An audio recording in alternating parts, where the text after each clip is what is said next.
Si Sheru ay isang pangit na talunan na nawalan ng trabaho at kagustuhang mabuhay matapos siyang maling akusahan ng isang batang babae bilang isang pervert.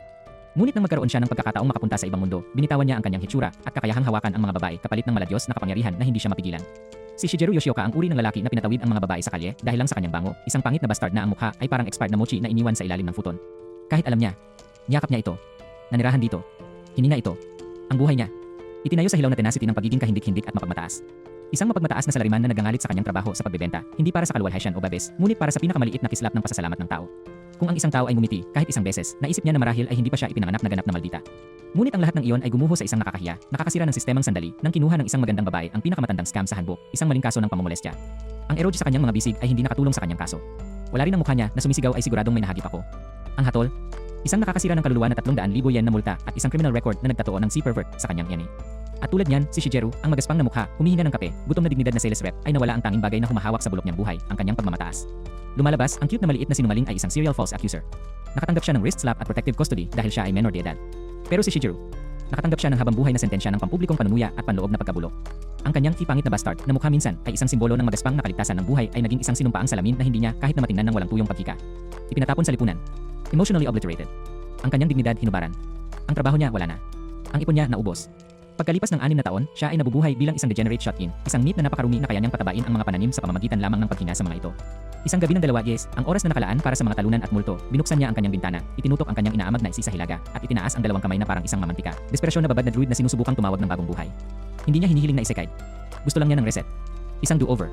Isang pagkakataon na dumura sa mukha ng mga Diyos na gumawa sa kanya ng ganitong pag-alsa. Iyon ay kapag nagbago ang screen. Isang reroll screen. Isang tunay. Itinapon niya ang bawat punto sa stats. Kapansin-pansing ibinaba ang kanyang looks sa mga negatibo tulad ng isang maningil ng utang na naghahampas ng paniki. Espesyal na tala. Hipuin ng isang babae at mawala ang isa 0% li. Magtalik at pareho kayong mamamatay sa pagkalaglag. Isang-isa ay negatibo isa 0, 000 na sumpa na nagpakamatay sa kanyang kinang. Bakit? Dahil ganyan ka makakakuha ng 100 trillion bonus points. At ang pervy demonyong ito ay handang mamuhunan sa bawat huling sinumpanayan nito. Nagising siya, nalilito sa kanyang undies. Lahat ay nalikom. Kumura pang screen ng stat mukhang 255.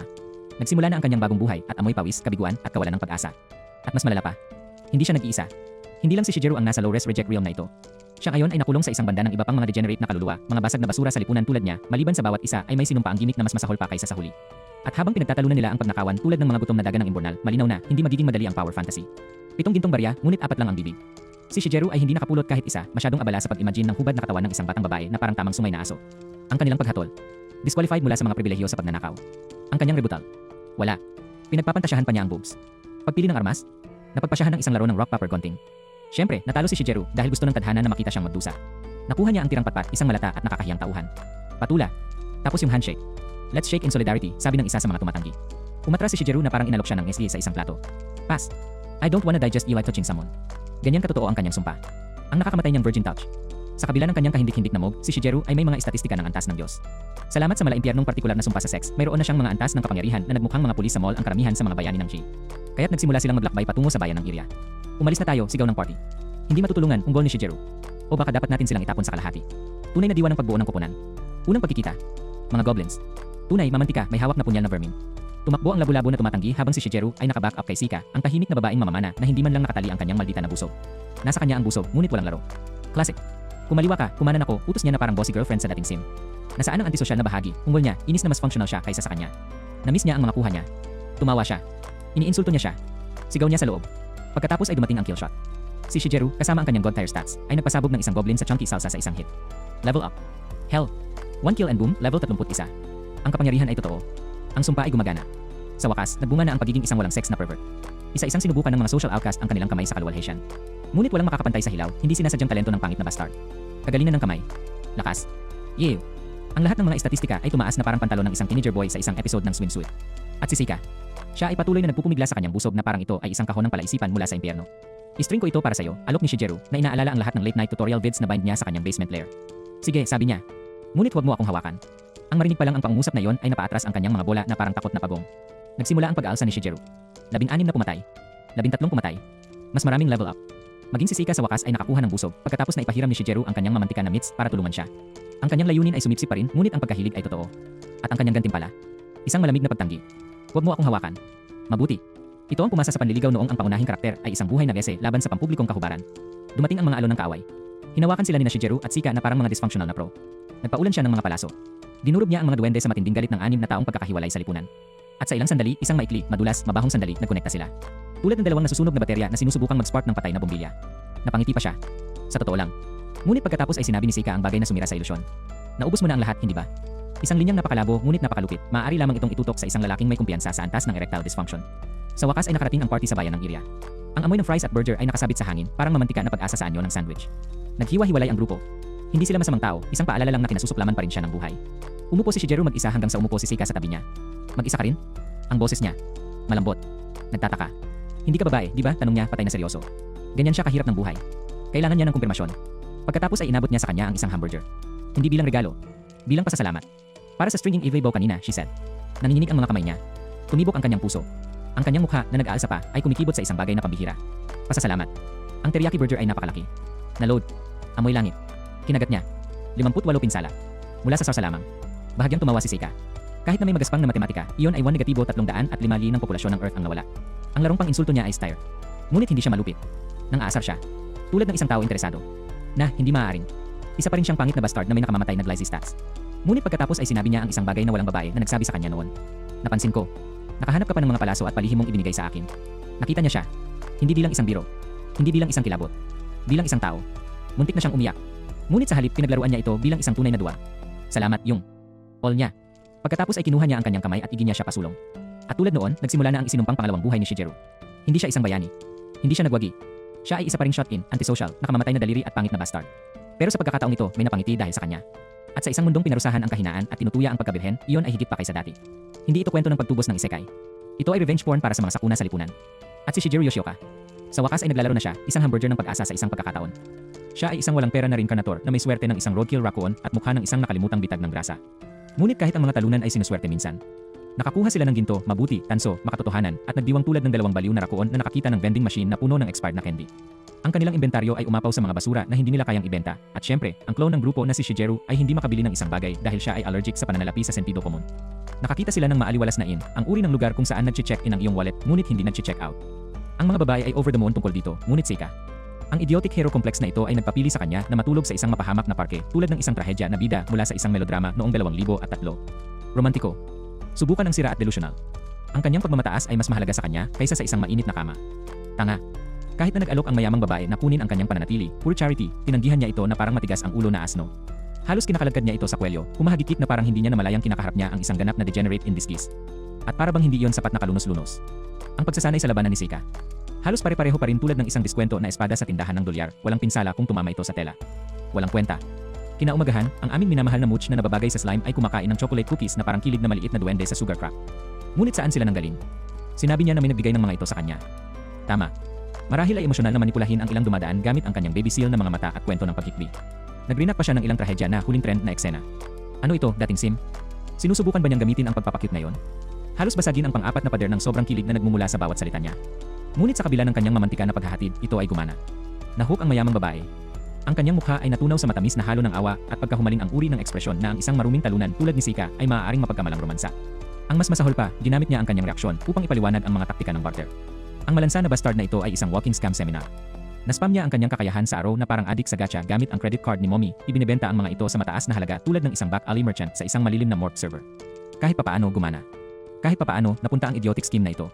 At ganoon din, ang isa pang utang ay binayaran, anuman ang ibig sabihin nito sa isang tao na ang moral compass ay umiikot tulad ng isang gyroscope sa isang bagyo. Dahil puno na ang tiyan at medyo hindi gaanong anemic ang mga pitaka, nagsimula silang magplano ng kanilang susunod na misyon ng pagpapakamatay. Kailangan nila ng kita. At tulad ng anumang totoong isekai trash pile, ang solusyon ay halata, pag-crawl sa pitan. Dahil walang sumisigaw ng financial stability tulad ng goblins at tetanus. Isang kuweba, partikular na ang Argus Cave, ang naging destinasyon nila. Mapanganib. Talagang. Ngunit ang mga baliw na ito ay masyadong abala sa pag-huffing ng kanilang sariling tiwala sa sarili upang alagaan. Tapos nagpakita siya. Kyushiru. Makinis ang buhok, sweet-talking, hinti-looking sleaze na may aura ng isang used car salesman na liwanag ng buwan bilang isang grave robber. Ipinakilala niya ang kanyang sarili na parang in-rehearse niya ito ng 1,000 beses. Dahil meron siya. Nag-alok siya ng gabay. Pagsasanay. Protection. Lahat para sa isang tikatamtaman na bayad. Tama. Maaaring may neon sign din ang dude na kumikislap ng newbie trap sa kanyang noo. Naamoy kaagad ni Seika ang scam, ngunit napigilan ba sila nito? Hell no. Tinanggap pa rin nila siya. Para sa 120 lira sa isang araw at mga bonus. Sa sandaling nilagdaan ang deal na yon, ang bawat bandila ng kamatayan sa universo ay kumaway ng mabagal. Nalampasan ni Seika ang bawat putok na parang nakaprograma ang kanyang mga araw upang maiwasan ang tagumpay. Napakasama ng kanyang pakay kahit na ang mga duwende ay naawa sa kanya. Si Kyoshiro, na naglalaro pa ring guro, ay sinubukan siyang hikayatin sa pagsasabing nagkakahalaga ng 1 bilyong yen ang bawat araw. Na kahit papaano ay gumana. Dahil si Sika, pipi gaya ng dati, ay talagang isinasapuso ang haka-hakang numerong iyon. Natamaan niya ang susunod na duwende na parang may utang na suporta sa kanya. Bigla siyang naging sniper. Ano ang nagbago? Wala, maliban sa antas ng maling akala niya. Samantala, nakakuha ng dagger lesson si CJ. Hiniwa niya ang hangin sa grasya ng isang lasing na balerina. Ang payo ni Kyoshiro. Gupitin na parang hinuhugot mo ang mga kagamitan sa tsa. Anong klaseng samurai psycho bubble yon? At pagkatapos ay dumating ang helmet. Oh, ang helmet. Si Seika, bilang impulsive grease monkey, ay naghulog ng 6 na pulira sa isang basurang sinabi ni Kyoshiro na peke ng isang Holy One. Sa totoo lang, mukhang tinanggihan itong cosplay prop magpahinga sa kapayapaan, 6 na pulira. Mas karapat dapat ka. Kaswal na binaluktot ni Kyoshiro ang kanyang level 61 staff wielding status, na para bang hindi iyon isang pulang bandila sa sarili nitong. At para lang mas mabaluktot, ibinaba niya ang kwento ng Nuke, tila minsang naglabas siya ng maxed out spell na halos nagvaporize ng 200 km radius. Kung nangyari iyon sa Saitama, nahati sa kalahati ang Japan. Halos mainis si Sika sa sarili. Understandably. Nakatayo ang lalaki sa tabi ng isang baili ng tao na nakabalot sa alindog na smooth talker. Pagkatapos ay dumating ang existential crisis. Si Kyoshiro ay dating isang mercenaryo na outclass at natigil ang galit pagkatapos maging hari ang kanyang kaibigan. Buhu. Level ni Sika.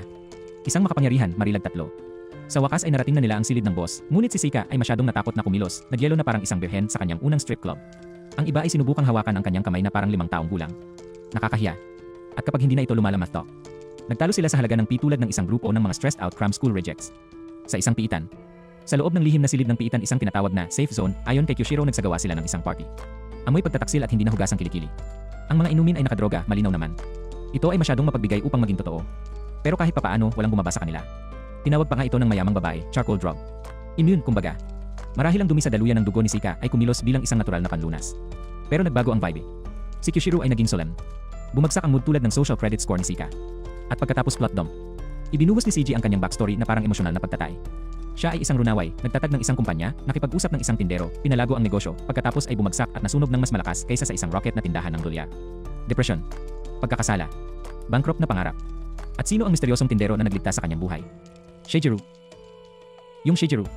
Ang bumbling, awkward, cookie-hustling gulo ng isang lalaki. Umiyak sila. Nagyakapan sila.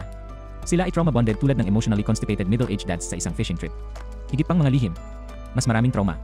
Ibinunyag ni Kyoshiro ang kanyang nakaraang buhay na nagtatrabaho sa serbisyo sa customer, pinawalang bisa ang sumisigaw ng mga kliyente at sumisipsip ng galit na parang stress ball ng tao. Tila, bumuo siya ng isang mesha complex mula dito. Ang partido ay nagsimulang madama na isang grupo ng suporta para sa mga sirang reincarnator. Ang bawat tao ay itinapon ang kanilang sakit sa sahig at nagbahagi ng awkward na mga ngiti habang si Seika ay tahimik na nakaupo, nagmumuni-muni tulad ng budget na si Kirito na naisip niya. Hindi niya iniisip ang tungkol sa mga babae o pagnakawan. Iniisip niya ang pinakabuod ng kanyang walang silbi, walang direksyong buhay. Isang reset, sabi niya. Isang pangalawang pagkakataon. Cue ang cheesy clink ng mob. Cheers! Mga yakap. Luha. Nagtawanan sila na parang hindi sila nakatayo sa isang niluwalhati na butas ng daga. At sa isang maikling sandali, muli silang nakaramdam ng tao. Ngunit ang kapayapaan ay hindi magtatagal, hindi kapag sinusundan ka ng sarili mong swerte. Paglabas nila sa kuweba, narinig nila ito. Ang sipol ng kamatayan. Ang pag-aaway ng metal sa kabubatan ay parang kampana ng hapunan para sa sakuna. Naunang kumilos si Kyoshiro, patay na kalmado, ngunit handang basagin ang mga bungo. Lumitaw ang isang figura, mga punit-punit na damit, kumikinang na pulang-pula na mga mata, purong psycho energy na umaagos mula sa kanyang mga pores. Hindi halimaw. Isang lalaki. Isang sirang reincarnator. Ang lalaki ay isang naglalakad na gitnang daliri upang umasa. Sa isang tungkod sa isang kamay at kabaliwan sa kabilang banda, siya ay gumawa ng spell ng walang babala. Isang spiral ng liwanag ang pumunit sa lupa tulad ng galit ng isang mapaghiganti na dating. Hinarang ito ni Kyoshiro ng harang. Bahagya lang. Takbo, sigaw niya. Nag-alinlangan sila. Lalo siyang umungol. Tinawag siya ng psycho na traitor. Sinabi niya na iniwan niya tayo. Klasikong kontrabida monologo. At pagkatapos ay itinaas niyang muli ang kanyang tungkod, mga punong nabulok, nadidilim ang lupa, at ang kamatayan mismo ay sumilip sa mga bitak.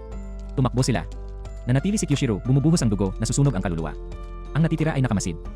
Lamang habang ang impyerno ay sumabog sa kanilang likuran. Nang mawala ang usok, tumayo siya. Bahagya. Wala na ang umaatake. Ngunit malinaw ang mensahe. Hindi na sila ligtas. Napatingin sila sa bakanting espasyo kung saan nakatayo ang halimaw at napagtanto nila ang isang bagay na nakakagigil, hindi lang siya. Marami pa. Mga baluktot na kaluluwa tulad nila. Nasira. Mapanganib. At paparating na sila. Kaya't nangako sila. Magsasanay sila. Lumaban. Lumakas ka. Wala nang half-ass teamwork. Wala nang emotional hang-ups. Hindi na natutulog sa mga mapahamak na parke tulad ng mga nerbiyosong nag-isa. Mabuhay sila. Magkasama. Dahil sa mundong ito, wala kang kapayapaan. Nagkasakit ka. Layunin. At baka malamang isang pagbaril sa pagtubos. Kahit na sa mga pangit, mamantika, walang pag-asa na talunan tulad ni Sika. Nagsimula ang lahat sa isang hiyawan. Hindi ang karaniwang pervish react ng isang nose-bleeding anim virgin, ito ang sumasabog, umaalingaw na dagundong ng isang wannabe superhero na malapit nang mawala ang kanyang tanghalian at ang kanyang moral. Ang ilang nerd na tinawag ang kanyang sarili na Ultimain ay gumising sa kanyang ibang sarili at nagsuka ng third eye o ilang basurang tulad niyan, malamang na nanonood ng masyadong gabi ng Trinity. Pagkatapos iyan, si pa-dropkick niya ang isang Magic Wolf gamit ang kanyang T-Perfect Yusha move. Isang buong pag-atake batay sa hustisya at amoy ng katawan. Para bang ang mga bagay ay hindi sapat na magulo, ang dude ay nagsimulang makipag-usap sa kanyang mga kaaway tulad ng isang tinanggihan na cosplayer sa courtroom na nangangaral ng pagtubos sa pamamagitan ng sakit. Ang target niya, isang grupo ng mga kaawa-awang thug na malamang na nakuha ang kanilang mga kapangyarihan mula sa pagdila ng mga cartridge ng laro. Ngunit kahit na pagkatapos ng kanyang ipaghatol ng batas na pananalita, hindi ito binibili ng mga goons hanggang ang isa ay napadpad na parang payaso sa balat ng saging na itinanim ang kanyang pride sa putik. Ultimate kahihiyan speedrun. At pagkatapos isang butcher ang nangyari. Isa sa mga goons ay natulamsik ng isang Holy Nose missile, malamang na pinaputok mula kay Ardeen, ang pinaka-melodramatic na nose picker sa mundo. Ang bawat tao ay nababaliw na para bang hinirit ng Diyos ang banal na hustisya para umiral. Ngunit ang mas nakakagulat ang ilang random na White Hawk ay sumusulpot na parang sinapian ito ng isang fallen angel na cosplayer. Ang ibong iyon ay nagliligtas sa isang lalaki mula sa pagkakabonk ng puno at ang karamihan ay nawala ang kanilang mga kolektibong marmol. Nagsagawa ka ng isang himala, sila ay sumisigaw, sumasamba sa snot-hurling mesyas na parang siya si Jesus na may sinus issues. Sa wakas ay binitawan na ng mga peking kontrabida ang pagkilos na napagtatanto na nahigitan sila ng Divine Nostril Artillery. Napaluhod sila, nag-umapaw na parang malibog na mga magsasaka na nagmamakaawa sa kanilang dominatrix na huwag umalis. Ang isa sa kanila ay nag-aalok na ibalik ang kanilang ninakaw, parang, eto, bawiin mo ito, pasensya na naging daga kami. Ngunit hindi pa tapos ang ating butcher hero. Nais ibigay ni Ardeen sa kanila ang mainit na dugong sampal ng hustisya. Hindi isang beatdown. Isang sampal. Dahil tila hindi nauunawaan ng mga pervy delinquent na ito ang sakit maliban kung ito ay ibinibigay sa pamamagitan ng bukas na palad at melodrama. Lumalabas ang whip of love, hindi literal na latigo, sa kasamaang palad para sa ecchi crowd, kundi metaporikal, balot ng mga talumpati at hawak kamay. Ang uri ng mga bagay na magpapasuka sa kanilang kapa ang sinumang nerbiyosong kontrabida. Ngunit ang plot twist, si CG, ang goody two shoes na may justice fetish, ay huminto sa parusa sa kalagitnaan. Kung ito ay nagmumula sa galit, ito ay hindi pag-ibig, sabi niya, na parang isang anime therapist sa isang budget. Sa halip, lahat sila ay sumang-ayon sa isang symbolic slap session, isa-isang pumila para tanggapin ang kanilang emotional therapy palm. Ang pag-ukit ng latigo ng pag-ibig sa puso ng isa, ay kung paano niya ito inilagay. Mas katulad ng pag-ukit ng pangalawang kamay na kahihiyan sa kaluluwa ng mga manonood. Samantala, kahit papaano ay nagiging sentro ng atensyon ang mukha nating baboy na si Shigeru. Sa kabila ng pag-aambag ng malaking kabuang zero sa laban, pinuri siya sa pagiging pinakamatapang sa lahat. Ang lalaki ay nakatayo sa paligid na parang isang estatwa na puno ng emosyon, ngunit ngayon siya ang Nagtatawanan ang mga babae, tumango ang mga lalaki, at nabawasan siya ng reward money, 100,000 lira. Iyan ay 10 milyong yen. Para sa pagtulog sa isang labanan. Hindi patas ang buhay at maliwanag na hindi rin ang sistema ng gantimpala ng mundong ito. Sinisikap ni Shigeru na maging katamtaman na nagsasabing ang kanyang rate ng kontribusyon ay 10,000 na malamang na mapagbigay. Ngunit pagkatapos ay tinamaan niya ang lahat sa pamamagitan ng ilang matikas na salariman lip service. Agad kong hinihigop ang lahat ng pera ko, kaya ibigay ito kay CG. Pagsasalin, ako ay isang natalo, mangyaring huwag akong pamahalaan ng pera. Sumasang-ayon si CG na pamahalaan ang mga pondo ng may pananagutan na sa paanuman ay nagreresulta sa kalahati ng grupo na naghagis ng kanilang pera kay Sika. Ang mapusok na mamimili na may kontrol sa sarili ng isang raccoon sa isang vending machine. Pagkatapos ng lahat ng dramatikong hustisya larping, oras na ng burger. Sinamsam ni Sika si Shigeru ng isang sorpresang hamburger. Uminiti na parang isang babae sa kanyang unang date habang pinipilit siyang magsabi ng salamat sa pinaka-tsundere na boses na may isip. Ang kanilang kakaibang maliit na dinamik na kapangyarihan ay naging ganap na kindergarten. Siya ay pinapakain at siya ay humihingi ng pasasalamat. Ito ay tulad ng isang basag, mamantika na bersyon ng isang bento date. Pagkatapos ay lumipat ang konvo sa isang bagay na mas maldita, stats. Na-nerf pala ni Shigeru ang sarili niyang looks, stat para ma-min-max ang iba niyang kakayahan. Kusa niyang ginawang pangit ang sarili para palakasin ang kanyang kapangyarihan, parang isang masokista na nakikipagkalakalan kay Riz para sa paglaban. Nalilito si Sika dahil sa kabila ng kanyang kahindik-hindik, nagagawa pa rin niyang maakit ang grupo. Inamin pa niya na isinulat niya ang gusto kong maging maganda sa seksyon ng mga tala ng screen ng kanyang istatistika, tulad ng isang desperadong pagpasok sa Google Form sa mga Diyos ng Isekai. At tila ito ay nagtrabaho. Nag-iba ang mga pangyayari nang makita ni Sika ang isang pusa at nag-transform siya bilang isang sumisigaw na mag-aaral. Ngunit ang reaksyon ni Shigeru ay iba. Nakita niya itong tumatakbo, nadadapa, nahuhumaling sa kanyang kamay at biglang, ang bulok niyang utak ay nagsimulang pagsamahin ang dalawa at dalawa. Hindi niya gustong maging maganda para lang sa kawalang hiya. Hindi nagkagulo ang mga paa niya. Sira ang katawan niya. Ang babaeng ito na ngayon ay lumulukso gamit ang isang jump rope ay hindi na makalakad. At basta tulad niyan, may pumutok sa walang kwentang kaluluwa ni Shigeru. Napagpasyahan niyang siya na ang Diyos ngayon, ang nagbabantay sa kanya, nagpoprotekta sa kanya, nagtuturo sa kanya. Hindi dahil siya ay isang marangal na tao. Pero dahil siya lang ang lalaking tanga at desperado na magmalasakit. Nagpasya ang partido na pumili ng mga trabaho. Ito ay tulad ng araw ng karera, ngunit lahat ay nakadamit ng easy drip at mataas sa mga pangarap. Sumigaw si Sika, magiging bayani ako, parang nag-audition siya para sa isang Magical Girl spin-off. Samantala, binansagan si Shigeru na isang hardcore fighter, na parang isang euphemism para sa isang taong nakikipaglaban sa mga demonyo at ang pagnanasang hawakan ng damo. Ang bawat isa ay pumipili ng isang papel, ngunit si Sika ay pumipihit kaagad, tinanggal niya ang gawaing bayani para sa pagsasanay sa salamangkero pagkatapos siyang bigyan ni CG ng ilang makikinang na spell. Karaniwang enerhiya ng babaeng anime. Zero loyalty, 100% enthusiasm. Pupunta ito sa kabisera sa susunod, Valeria Principality, ang lungsod ng mga salamangkero at sobrang mahal na merienda. Ngunit bago sila umalis, ibinaba ni CG ang isang nakapipinsalang tuntunin, walang merienda sa 300 lira. Field trip ito ngayon. Umiiyak si Seika sa paghihigpit na parang may nagsabi lang sa kanya na hindi siya maaaring bumili ng isa pang maalamat na tauhan. Para iangat ang mood, sinamahan siya ni Shigeru sa isang jump rope session dahil tila ang mundo ng pantasyang ito ay walang mga espada at may klase sa Yewel sa halip. Patalbog-talbog si Seika, iniindayog ang lubid na yon na parang isang masayang paslit, habang si Shigeru ay gumaganap na guro sa isang batang babae na 5 taong gulang sa emosyonal ngunit hindi masira sa espiritual. Nagtungo sila sa tindahan ng armas, at tulad ng isang degenerate na bersyon ng isang pantasyang Walmart, lahat mula sa mga hardcore fighter club hanggang sa cold wind user gear ay ibinebenta. Ngunit sa lahat ng bagay, si Seika, pagpalain ang kanyang pusong nabaliw sa asukal, ay pumili ng isang mapahamak na jump rope. Ang shopkeeper, alinman sa isang troll o isang tunay na mananampalataya, hyped up ito bilang ang pinnacle ng malamig hangin armas, at Seika kumain ito tulad ng candy. Bumalik sa pagsasanay, nagpaikot-ikot si Seika gamit ang lubid, umiikot na parang isang selyo. Si Shigeru ay nanood, marahil ay muling pinagsisihan ang lahat ng kanyang mga pagpipilian sa buhay. But then, plot twist. Napatingin si Seika sa kanya. Ang babaeng walang pangalan. Yung hindi na nagsalita kahit isang salita simula nung nagpakita.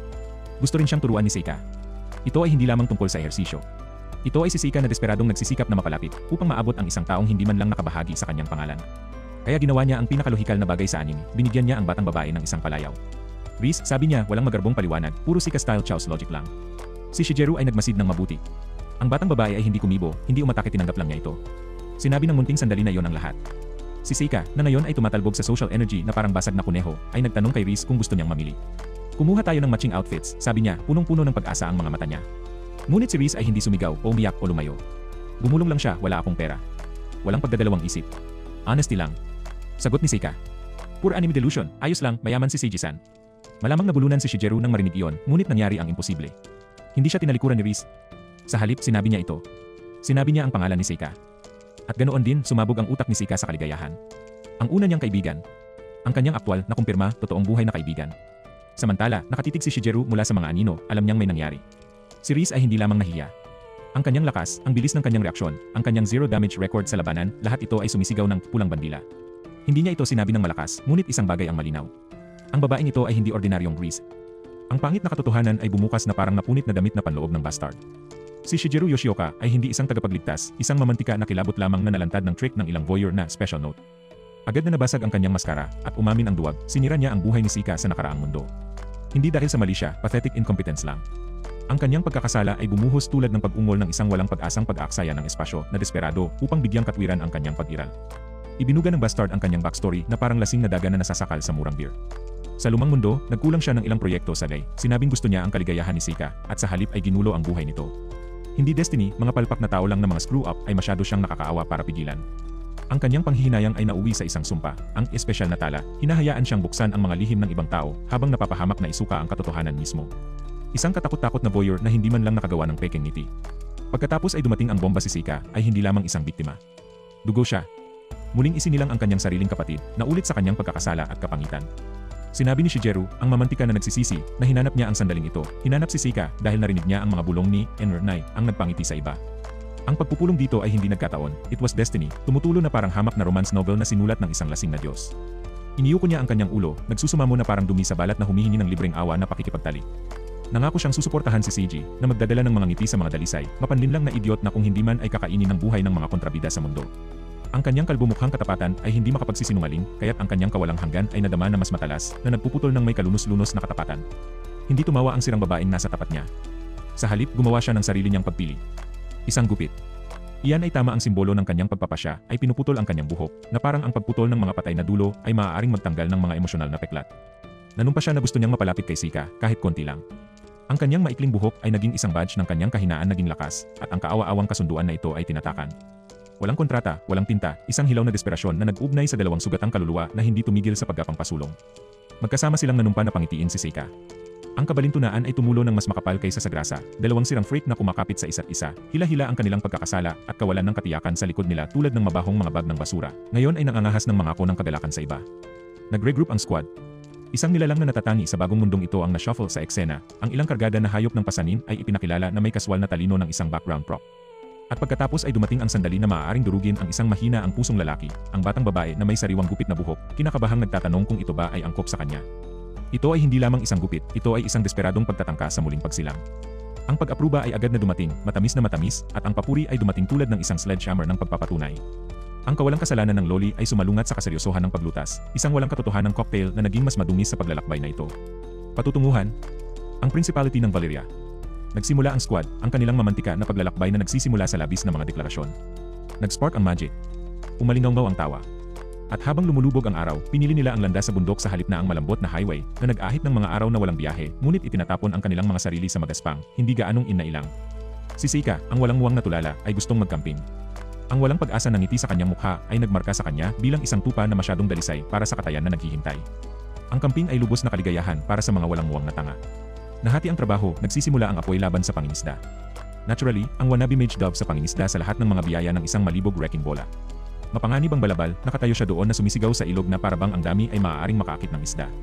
Ngunit nang manatiling malata at walang buhay ang pamalo, bumaon ang pagkadismaya. Nabasag ang kainosentehan ng dalaga. Ibinulong niya ang kanyang kahinaan, ang sumpa ng napakadaling pag-iyak. Umiyak siya sa jump rope, umiyak siya sa wala.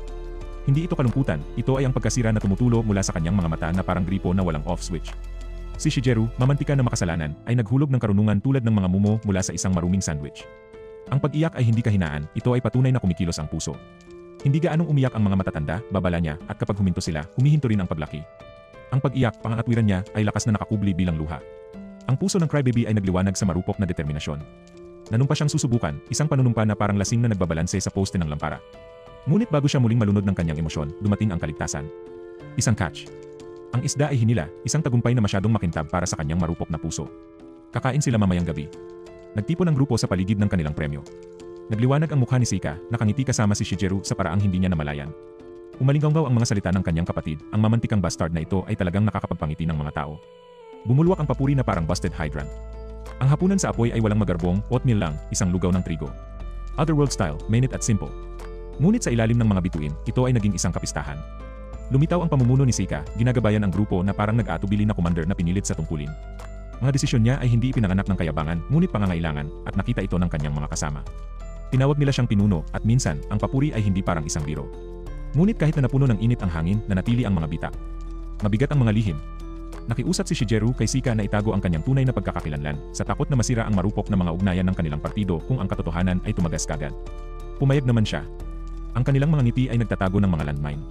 Nasira ang kapayapaan ng gabi. Isang babae ang napadpad sa kanilang mundo, ang kanyang mga hininga ay napunit, ang kanyang katawan ay napunit sa mga sugat. Ang mga makangaso ay umuungal sa malayo, hinahanap siya tulad ng mga gutom na lobo. Ang kanyang nakaraan ay umalingaw sa mga sirang bahagi, pagkakanulo, kahihiyan, pagkapuot sa magandang babae. Ang kanyang espesyal na tala ay makamandag, isang panata na papatayin ang mga magagandang babae sa paningin upang sikmurain sila at ibuhos ang kanilang kagandahan bilang parusa sa kanyang sakit. Hindi ito hustisya. Ito ay kabaliwan na na-ferment sa pagkahumaling, isang espesyal na tala na inukit mula sa dalisay, pangit na sa kabila. Iniligtas siya ng grupo, ngunit ang hinala ay kumalat na parang apoy. Pinainit niya ang kanyang sarili sa pamamagitan ng kanilang apoy, ngunit ang panganib ay kumapit sa kanyang presensya. Si Shigeru, na nakatali sa katapatan, ay hindi maitatanggi ang kanyang nakita, ang kanyang espesyal na tala ay isang time bomb, at si Seika ang pangunahing target. Ang pangalan niya ay Rhea. Ang kanyang ngiti ay nagtatago ng isang talim. Tinanggap niya ang pagkain, kabaitan, init ngunit sa ilalim ng kanyang balat, ang kanyang tala ay namumula, nangangati sa paghampas. Ikinuwento niya ang tungkol sa isang nasirang party, ang mga kasamang pinatay, ang paghihiwalay at pagtakas. Ang katotohanan at kasinungalingan ay pinaghalong parang lason at pulot, imposibleng mapaghiwalay. Si Seika, na masyadong dalisay para sa kanyang sariling kapakanan, ay nanumpa na protektahan siya. Tumulo ang mga pangako ng pagtitiwala, nanginginig ang kanyang boses sa kawalan ng kasalanan. Halos mabulunan si Shigeru sa pagkadismaya. Hindi ba namalayan ng tanga? Kahit isang kutsara ay maaaring maging sandata sa kamay ng ahas na ito. Lumabo ang mga hangganan. Hiniling ni Rhea na maghugas ng sarili, pumunta sa tubig. Umikot ang panunukso. Ang mga akusasyon ng perversion ay lumipad kina Seika at Shigeru, ang kanilang mga pagtanggi ay lumulutang na parang patay na isda sa dumi. Ang mga babae ay nangungutya, ang mga lalaki ay nagflail, at ang panganib ay lalong tumindi sa pangalawa. Si Seika, hindi nakakalimutang tupa, ay inihatid si Rhea sa tubig. Maaliwalas ang panganib tulad ng liwanag ng araw, ngunit ang pagtigil sa kanila ngayon ay magdudulot ng hinala. Shigeru seated sa anino, walang magawa. Ang kanyang mga binti ay nanginginig sa balisang mga hakbang, na tila alam ng kanyang katawan na may namumuong bagyo. Sa gilid ng tubig, nabasag ang maskara ni Rhea. Tinawag niya si Seika na cool, gwapo, inosente. Ang kanyang mga papuri ay mga punyal na sinausaw sa pulot, na tumutusok ng malalim. Nakiusap siya na sumali sa grupo, sa pakikipagsapalaran ng magkasama. For a fleeting second, mukha siyang tao. Ngunit lumabas ang kabaliwan. Hinawakan siya ng kanyang espesyal na tala, na binaluktot ang kanyang mukha sa pagkahumaling. Sinira siya ng mga magagandang babae, tinapakan, ninakaw ang kanyang mga lalaki. Ginawa siyang katatawanan. Lahat ng lalaki pumanig sa kagandahan, lahat ng lalaki ay nagtaksil sa kanya para sa hitsura. So she forged her special note into pure hatred, kill the pretty ones. Nasunog ang kanyang pag-amin. Sumama lang siya sa mga party para patayin isa-isa ang magagandang babae. Ang kanyang pagnanasa sa dugo ay walang kabusugan at ngayon ay nakatayo si Sika sa kanyang harapan, ang susunod na target. Ang boses ni Rhea ay naging kamandag. Nakiusap siya na mamatay si Sika para sa kanya na isakripisyo ang sarili upang si Rhea ay iligtas ni CG. Ito ay kabaliwan, maling akala, pagkahumaling na nakabalot sa maruruming basahan ng isang sirang puso. Nawala ang takot ni Sika, mga protesta, pagtanggi, desperado na mga tanong. Ngunit wala na si Rhea, kinain ng sumpa ng kanyang espesyal na tala. Ang kabaliwan ay nag-utos sa kanyang kamay, humingi ng dugo, humingi ng pagpatay. Siya lang. Nahati ang hangin sa tensyon. Umuwal si Shigeru, wala nang magagandang salita, wala nang pasensya. Nanumpa siya na durugin ang baluktot nitong kapalaran, na itigil ang pag-ikot ng puot na ito. Sumabog ang sagupaan. Ang mga ngiti ng apoy sa kampo ay nabasag sa hiyawan at anino.